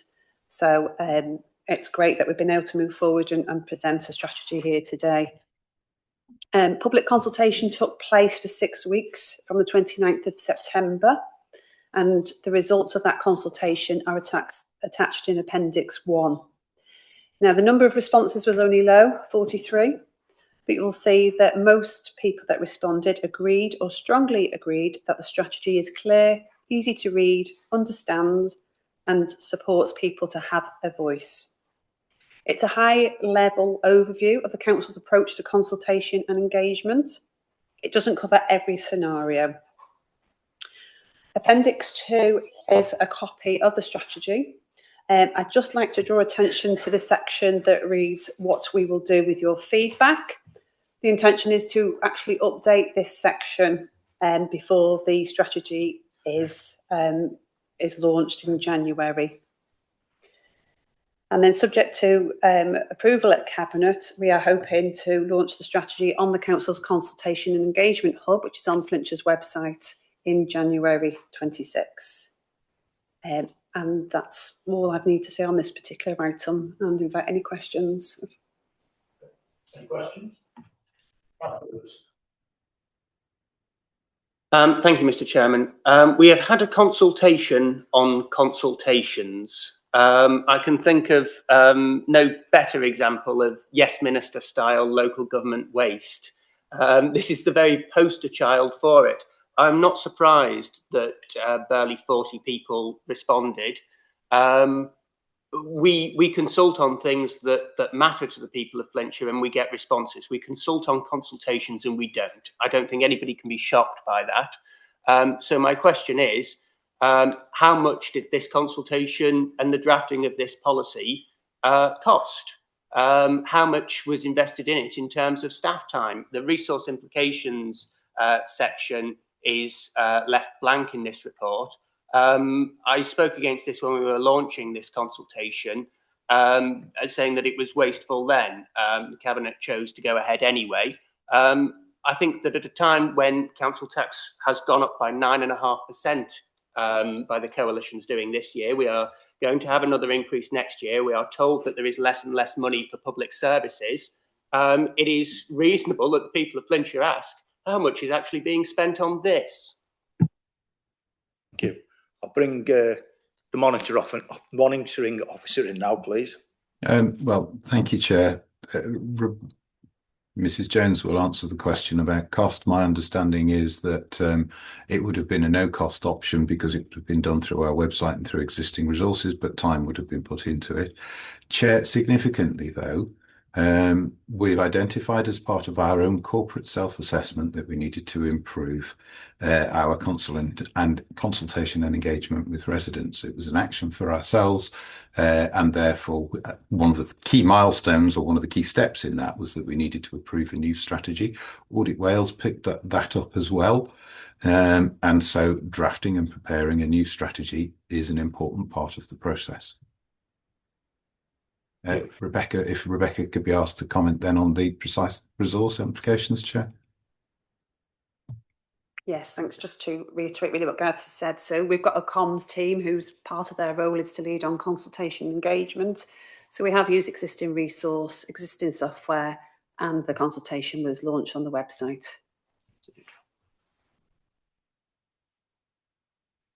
Sorry, Councillor Coggins, please. Thank you, Chair. Firstly, Chair, I have to apologise to you for getting frustrated a couple of minutes ago. It is difficult when there's constant hectoring, and I think we'd all have a better meeting if we could keep up just one meeting at a time in the room. Yeah, thank you, Chair. I just want to sort of congratulate and sort of give commiserations to the officer, because I think building up this report with only 43 responses is quite impressive, because it's very difficult to pull any kind of meaningful data out of it. With those thanks hopefully taken as read, I don't think we can take any meaningful lessons from it, because the sample size is so small. I also imagine it was very, very self-selecting as well. I mean, because I think there are 8 people who are employees of Flintshire. I can imagine that would have been a bit of a begging email around the office. There's only 30 people. Please just send something to this consultation. So, as the committee may be aware, I recently put a notice of motion to council about consultation, because I don't think the public fully understand what consultation means when we ask them for their opinions. They do think through the vagueness of the way the consultations are conducted, and that's not a criticism of the officers, that's just public perception, that they think that if enough of them say no to something or yes to something, that the council will follow that, and that's not how the council operates, which is what my motion was trying to elucidate, but was subsequently wrecked. Also, in 101, it says that we are a customer-focused organisation. I don't know what that means, because we don't have customers. We have our taxpayers, and this is in the small areas where we do have customers, maybe brown bins and planning applications, we operate as a monopoly.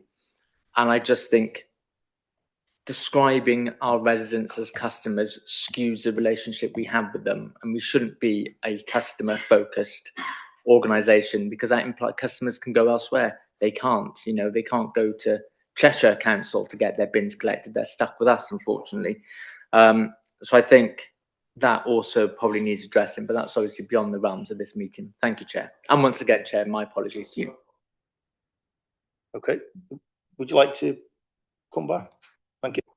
Just on the point, we certainly didn't sort of ask local employees to complete the survey, but noticeably many of our employees do actually live in Flintshire as well, so obviously are entitled for their voice to be heard. So, Monitoring officer, please. Thank you, Chair.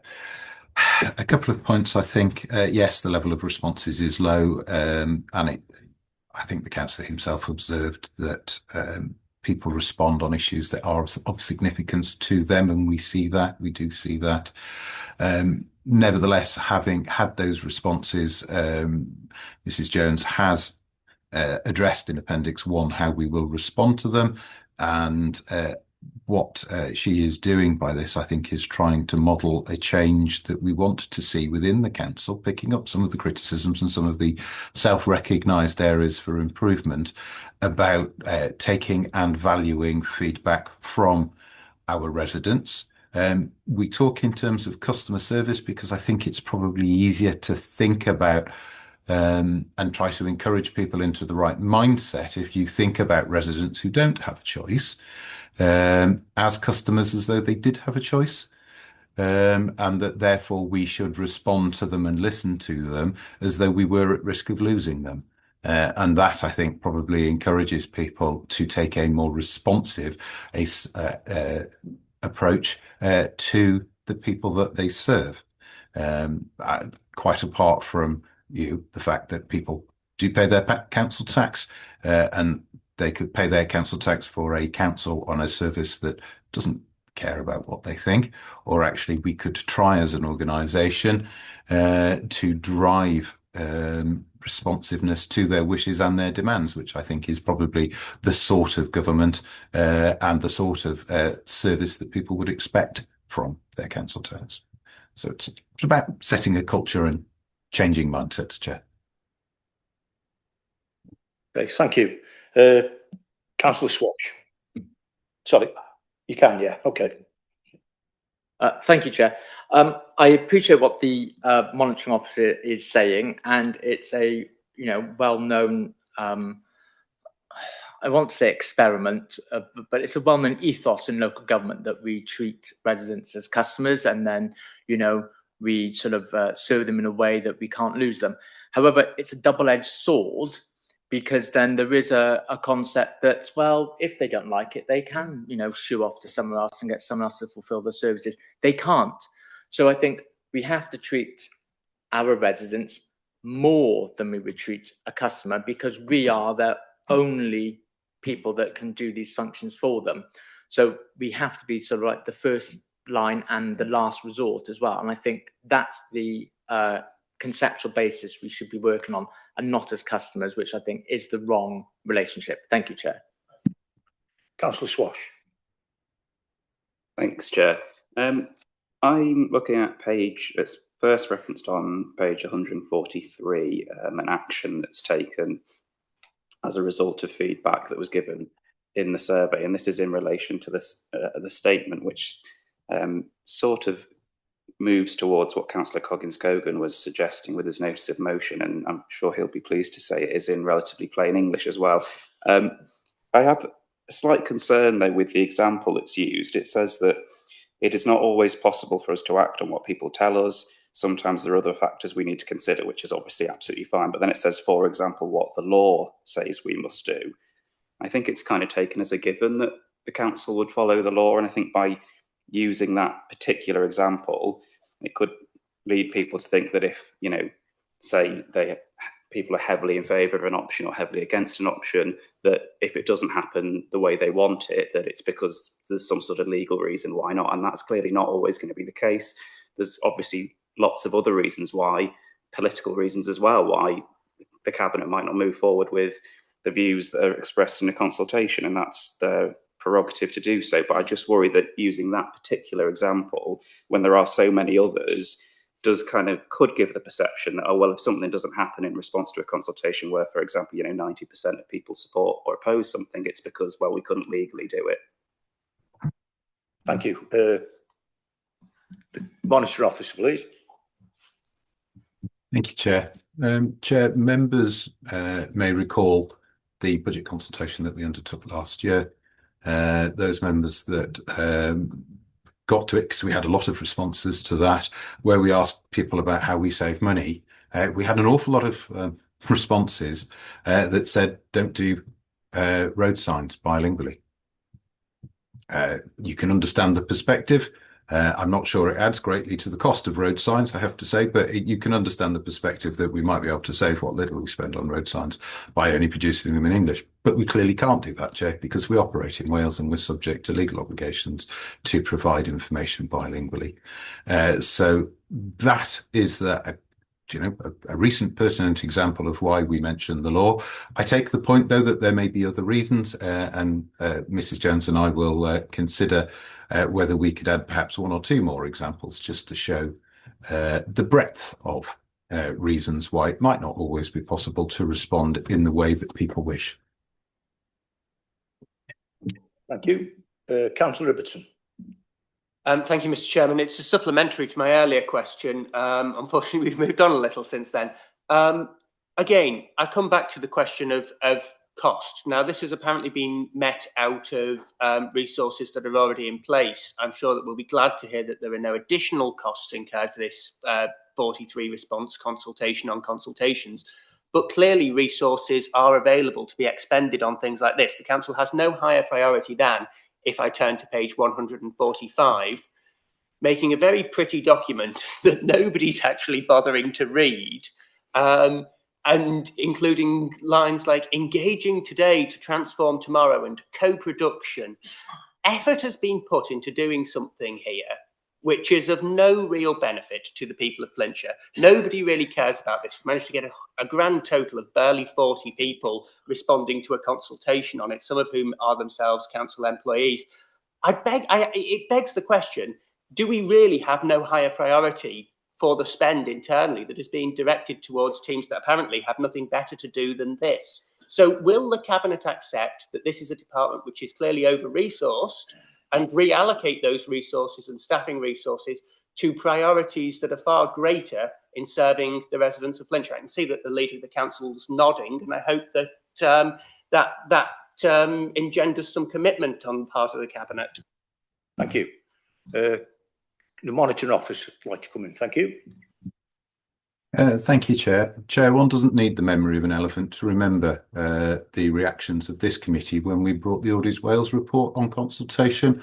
This committee chair was urging the council to improve its consultation results and its consultation efforts. It's very difficult for us as officers, Chair, if the committee is going to take wildly contradictory views on the same issue.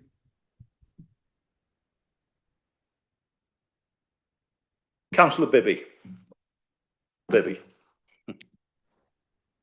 Thanks very much, Mr. Chairman. I'll just be brief. Just wanted to concur with some of the comments that have been made by Councillor Coggins-Cogan. It has always been a bugbear of mine. I do find the term customer an objectionable one. I think Councillor Coggins-Cogan made it, I think he was had the gist of it, where the relationship between the local authority and its residents is a very different one to a company that is selling products to people. We are providing services. In many cases, those services are essential services paid by the taxpayer, and I think we should be referring in the terminology to residents or ratepayers as opposed to calling them customers. It's long been something that I found quite annoying. I'll just leave that there. Thank you. Councillors, we'll bring you back in for the last time, but make it really brief. Thank you. I shall do. I'm happy to clarify for the Monitoring Officer, and he raises a good point. My intention here, as the Monitoring Officer doubtless recalls, was one of the main proponents when Audit Wales submitted its report that we need to consult better. I absolutely stand by that position. I think that we can improve the way we consult without doing consultations that involve 43 responses. And I mean, again, turn to page 146 of the document pack, 147 of the document pack. There's been time and effort involved in creating a very graphic display of the demographics of Flintshire, which do not actually, having this displayed in graphic form does not in any way help us consult better. It doesn't help residents who are responding to consultations on, say, whether they support school reorganisation to know in a graphic form like this that 5.3% of Flintshire's population are armed forces veterans. That is, it is a statistic that the Cabinet may wish to take into account when reviewing the results of consultations. But it is something that I'm sure the Cabinet could read without having it displayed with time, effort and expense put into presenting it with pictures all over it. We can do consultation better without wasting resources. Thank you. Okay. Councillor Madison. Chair, my comment is actually on page 195, but I do want to say here, in view of what's been said, I do remember when we were actually instructed in the Public Library Service to stop referring to borrowers and users and to refer to customers instead. Our point of view being that we were a free library service and not a bookshop. So I do concur with that. I just wanted to bring attention to page 195, where we have some specific examples of complaints being dealt with. Now, those are actually really, really interesting.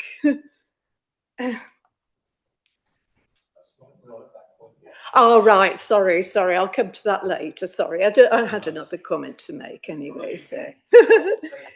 Right. Sorry. Oops. Yeah. Okay. If we've got no more questions, then we will take it. I'll read out the recommendation. Sorry, Alan. Sorry. Yeah, thanks, Chair. Regarding the 43 respondents, I'm assuming that when this consultation was started, you didn't have any idea whether it was going to be 43 or 43,000 respondents. Had you had 43,000 respondents, and maybe the response and everything you produced here would have been very different, and the response from the members would have been different as well. Thank you, Alan. Okay, we'll move on to the recommendations. That the committee notes the outcome of the public consultation held between the 29th of September and the 9th of November 25, which has informed the final consultation and engagement strategy for the Flintshire County Council. And part 2, that the committee supports the implementation of the consultation and engagement survey, Appendix 2, for Flintshire County Council from January 26. So if we've got a proposer, please. Yeah. Thank you, Chair. In light of the outbreak of sort of limited consensus, can I ask that we had a third recommendation, which is that we ask Cabinet to reconsider the nomenclature when referring to residents, i.e. getting rid of customers. Thank you.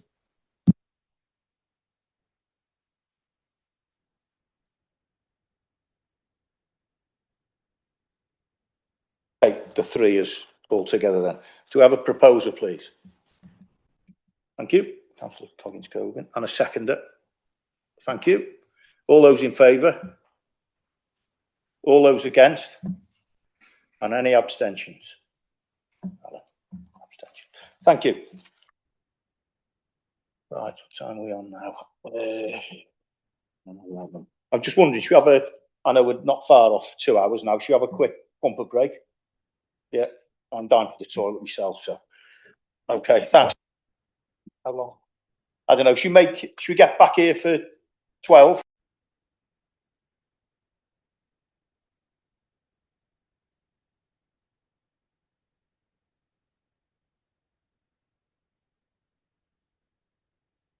Sorry, Gareth, would you like to come in first? Thank you, Chair. I was just going to ask whether you, Chair, or the committee had any questions for Mr. Roberts so that he could be released, but I see from the footage that he's taken the opportunity during the break to leave the room.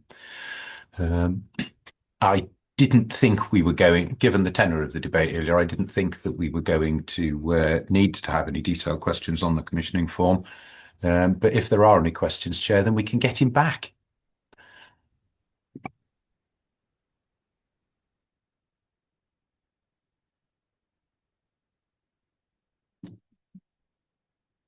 Okay. Yeah. Okay, Gareth, would you like to come in on item 11? I'll pass this one to Ms. Jones if I can, Chair. Okay, thank you. Thank you. So the next item is the Ombudsman's annual letter for 24-25 and also Flintshire's half-yearly performance in relation to complaints so far this year.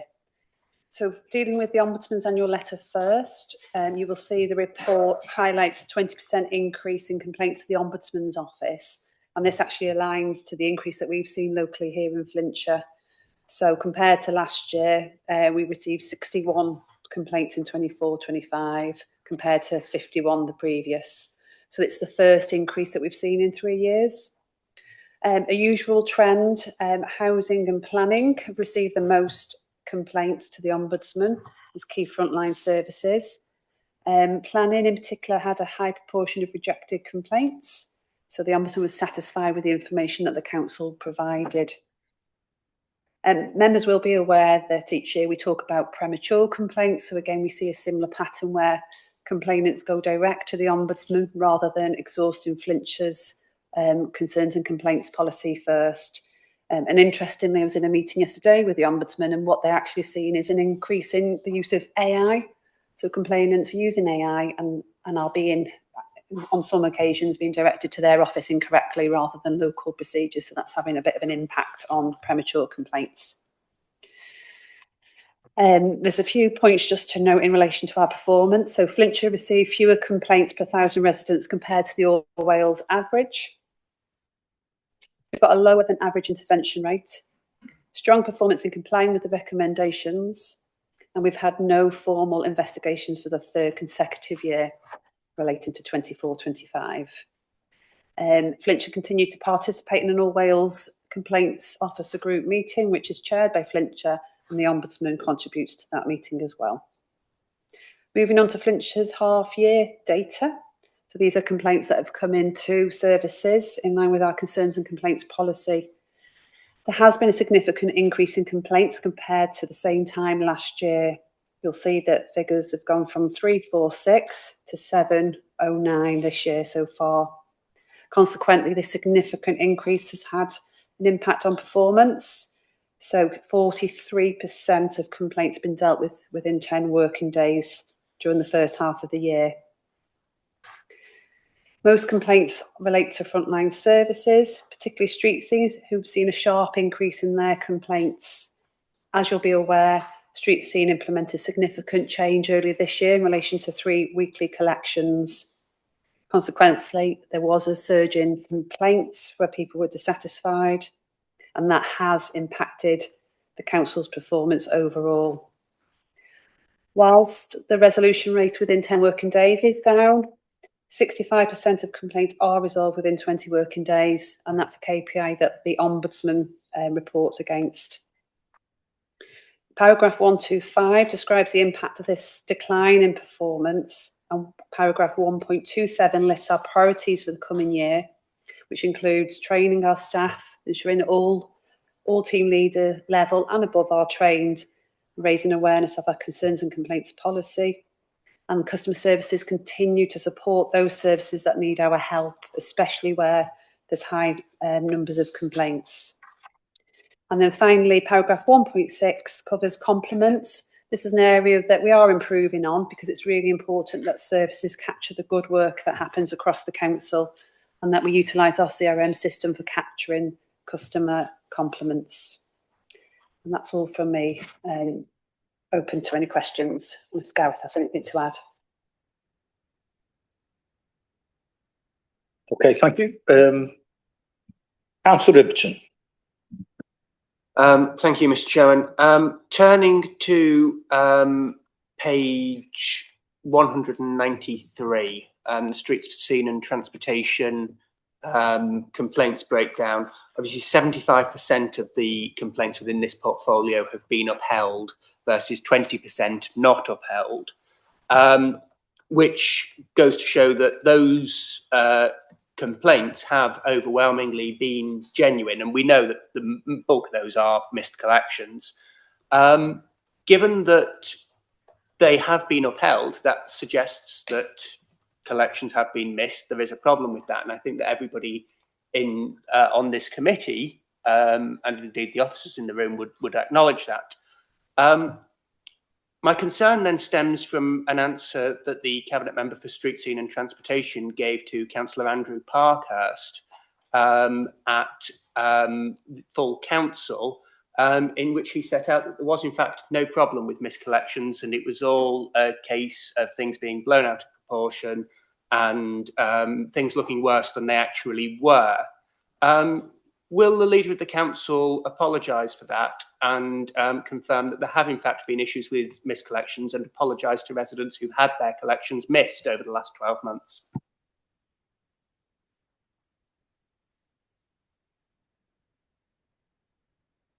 Yes, there has been problems, and the answer was given by the Cabinet Member for Street Scene and so the answer is the answer. We know there's been miscollections. We've changed the routine and what we're doing. Cabinet Member says he's happy with it, and he's looking into it to make it improve. End of. Sorry, will the Leader of the Council apologise to Flintshire residents, like I asked? I think you've had your answer there, Alistair. Okay, thank you. We'll move on now to Councillor Coggins-Cogan.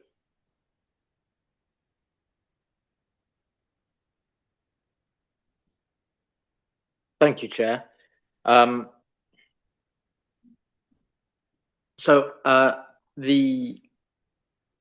street on page 195, I note that the examples of lessons learnt. Number 3 is Street Scene introduced monitoring arrangements where priorities are missed on multiple occasions. Was this notified to members? Because I do seem to have significant problems with this in my area. And I didn't receive notification of this, and that would have been useful, because I think this is where we do the most damage to our reputation. Is I have the same people contacting me every fortnight, every couple of weeks saying we've been missed again. So I think knowing that was happening would have been useful. If members were notified, then accept my apologies. That's just my own incompetence for not keeping a close enough eye on my emails. Also, we're tracking the complaints. How many unique complainants are there? Because I note if we're sort of getting more complaints generated by AI or assisted by AI, and my husband works in the NHS, so we are well used to complaints that are maybe lacking a thorough basis in this reality, but complaints are made anyway. Is there sort of a rough proportion of how many of these complaints are not really with any valid basis to them, or do we just infer that from the stats we've got here? But yeah, essentially, how many complainants are there, and do we have systems in place to protect staff from vexatious complainants? Because I'm aware of at least 2 people in my community that use complaints as a way of just to frustrate the council's business. Thank you, Chair. Thank you. Thank you. In relation to the street scene monitoring, that's on a case-by-case basis. So, for example, if there's been a complaint and there's multiple miscollections at the property, so there's a bit of a pattern and a trend. So, the area sort of supervisor may implement, they might monitor that particular property for a period of time. So that's what's meant by that particular example. In terms of how many unique complainants we have, that's something I could come back to you on. I don't have the information to hand now, but the information is captured. Vexatious complaints, we do get them, complainants as well. They are in the minority, thankfully, but we have a managing customer contact policy that supports our staff that encounter sort of those unreasonable complainants or unreasonable persistent complainants. And that's available on our website for members of the public to also access, as well as internally for staff. Thank you, Chair. Just a quick follow-up. Certain vexatious serial career complainants can have a very damaging effect on the morale of staff involved. What welfare policies or facilities are in place for staff? Because if you're dealing with complaints day in, day out, it is a thoroughly miserable job. I look to the chief executive for evidence of that. So I wonder sort of what policies are in place to protect staff from that kind of people who take a certain amount of perverse enjoyment in making other people's lives miserable. Okay, again, referring to that managing customer contact policy, its steps are outlined in there. We've reinforced that we've got an occupational health unit and Viv up. Should staff need that, staff can self-refer. But ultimately, their team leaders and managers are there to support, and where appropriate, we can put measures in place to restrict contact between officers and a complainant. We've had examples where we've had to redivert emails and customer contact to designated officers so that we've got the right support in place. One, for the complainants, they've got a designated contact and are not emailing multiple people. And that where staff have been subject to unacceptable abuse, that support's there through the line management arrangements. Yeah, just before we carry on, can I ask those online again, those who are able to put the cameras on, if they please could do. Thank you. Thank you, Chair. Question regarding when you said the complaints dealt with in 10 working days, does that mean that somebody's responded and passed it on to somewhere else? And in my experience, that has happened, but it sits there for months without, so that doesn't, it satisfies the dealt with in 10 working days, but the complaint hasn't been resolved at all. So I've had many instances of that.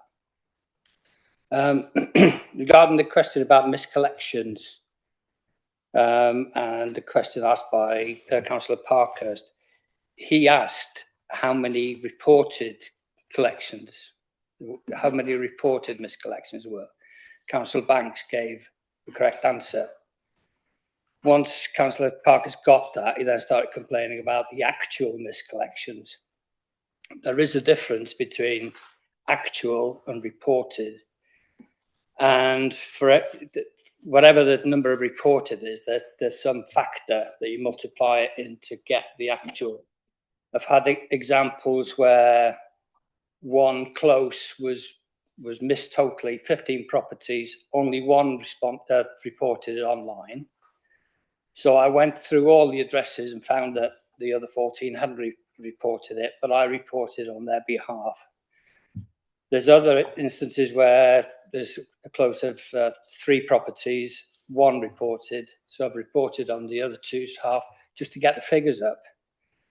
So there is, there is a difference between actual and reported. It could be multiplied between 3 and 15 times, maybe even more. So the reported collections, that the figures that we get, may be inaccurate because you don't know what that multiplication factor is. So we've got to be careful what question we asked. Are we asking for reported? Or are we asking for actual?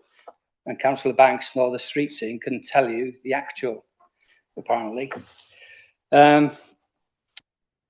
Regarding that, there's an increase in the number of miscollections, particularly from my ward, because I've been encouraging all my residents to report it online, particularly when I spoke to the contact centre to report repeat missed collections.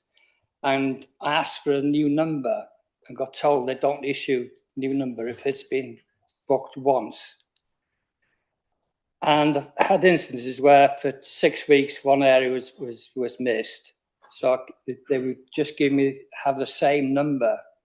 Now that means that the number of missed collections is a sixth of what's actually been missed. So we've got problems there. So I suggest that we issue new numbers by the contact centre and by online. Okay, thank you. Thank you. Thank you. Just on the first point relating to the sort of the 10 working days, so the figures within this report are when a complaint has been closed. So we strictly report again it's closed. What we do say as part of our training that we recognise that sometimes complaints can be complex, they require more time to investigate. And in those examples, we can place a hold on a complaint in terms of informing the customer, keeping them updated. So we do cover that within training to ensure that complaints aren't rushed and that we can allow extra time where needed. The second point really touching on sort of street scene, the point here, that was, I think you were alluding to sort of requests for service. So requests for service are different to the information in this report. So when somebody contacts us to report a miscollection, it's raised on CRM as a miscollection and feeds through to our colleagues in street scene to return for that misbin. It's where we see a repeat pattern of miscollections, and if a customer wishes to, we access the concerns and complaints policy. Acknowledge what you say in terms of your last point there about the reference number, but that would be a matter for street scene to comment on that. Currently, a repeat number isn't given because it feeds through to the back end services, so I can take that back for you. Thank you. Okay, if we've got no more questions, we'll move to the recommendations. There's 4 of them. Sorry. Okay, Councillor. Thank you, Mr. Chairman. Turning to page 195, and I appreciate Councillor Madison was trying to take us here earlier, so I don't know if there's something on here that she is keen to pick out too before we move on. But if I can look at recommendation 4 there, or rather point 4, lesson learned for children's services have reviewed their recording policy to ensure information is included on each individual child and not just the lead or eldest child.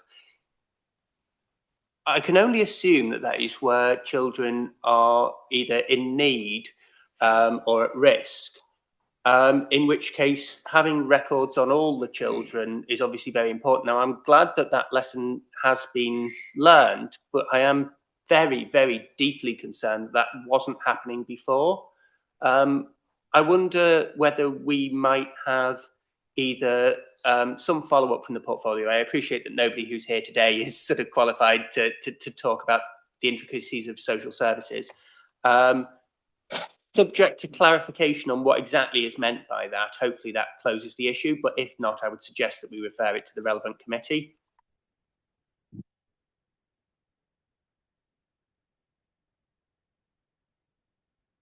Okay then, right, we shall move to the recommendations. That scrutiny notes for the first time in 3 years there has been a 20% increase in complaints against Flintshire County Council, which aligns with the average increase across local authorities in Wales. Item 2, that scrutiny welcomes the Council's lower than average intervention rate by the Ombudsman, its strong performance in complying with Ombudsman recommendations, and the fact that no formal investigations have been instigated for a third successive year. That scrutiny notes the Council's half-year performance 25-26 in handling complaints in accordance with the Council's concerns and complaints policy. And number 4, the scrutiny welcome the priorities outlined in paragraph 1.27. We have a proposer for that, please. Okay, thank you. And a seconder. Thank you. All those in favour? All those against? Any abstentions? No. Thank you. In on to 12 now, which is we've got 3 part 2 items. So could I have a proposer for us to move into part 2, please? Thank you. A seconder. Thank you. All those in favour? Okay. All those against? No. Abstentions? Okay. Thank you.